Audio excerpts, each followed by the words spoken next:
Tonight I have to tell my daughter that the little girl she's about to become a stepmother to might be her sister. Nobody cheated, nobody lied, and it's still the worst thing I've ever had to say out loud. 3 years ago, after 15 years of being divorced and married to my job, I met someone at a friend's retirement dinner, Elena. We were together almost a year, hiking on Saturdays, arguing about crossword answers. The kind of comfortable I'd stopped believing was out there for me. I remember standing in her kitchen one night thinking, if I were braver, I'd ask this woman to marry me. Then my mother's health collapsed, 2 states away. Someone had to move in with her, and I'm the only child. Elena and I tried the distance thing for a while. Calls got shorter, then it was voicemails, then it was nothing. No fight, no ending, just 2 tired adults letting go of the rope at the same time. When my mom passed and I finally moved back 14 months later, I'd changed numbers twice dealing with her estate. I looked for Elena once, saw her profile was gone, and told myself some doors close for a reason. Last month, my daughter Bree called me giddy for the first time since her own divorce. She'd met someone, a single dad, a little older, the calmest man I've ever dated, dad. He had a 2-year-old girl whose mother had passed shortly after the birth. Sunday dinner was arranged. I cooked too much food, the way you do when your kid is finally happy. I opened the door and my whole body went cold. The man was a stranger, but the toddler on his shoulders, I would have known that face in a stadium of 10,000 children.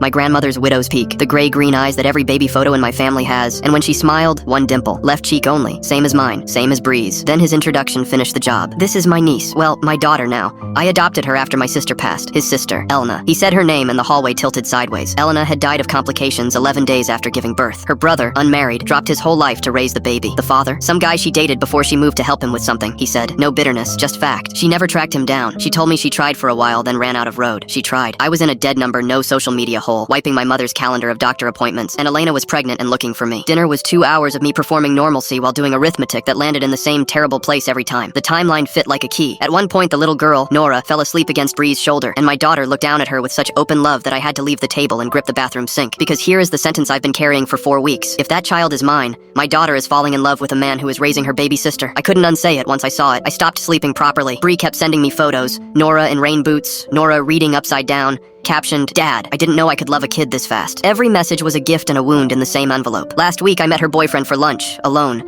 and told him everything. The year with Elena, the timeline, the widow's peak, all of it. I watched a man absorb an earthquake with more grace than I've ever managed in my life. He was silent a long time. Then he said, if it's true, Nora doesn't lose anything. She gains a grandfather and an aunt who already loves her. He'd clearly earned every good thing my daughter had said about him. We agreed on a DNA test, but I told him what I'm telling you. The test is second. Bree hears it from my mouth first. She's not going to plan a life around this family while I sit on the middle of it. Secrets like this don't stay buried. They compost everything above them. I asked her to come over tonight, told her it mattered. She said, you're being weird, Dad, and laughed, and I nearly told her right there on the phone like a coward. An hour ago, she stopped answering my texts. So did he. Then, 10 minutes ago, my phone lit up, and I've read the message so many times the words have stopped looking like words. Dad. He showed me Elena's photo from his hallway. I've seen that picture before, in your hiking album. Whatever this is, I'm on my way. Don't you dare rehearse a speech. Just be my dad when I get there. She's pulling in now. Both of us with the same dimple. Here goes everything.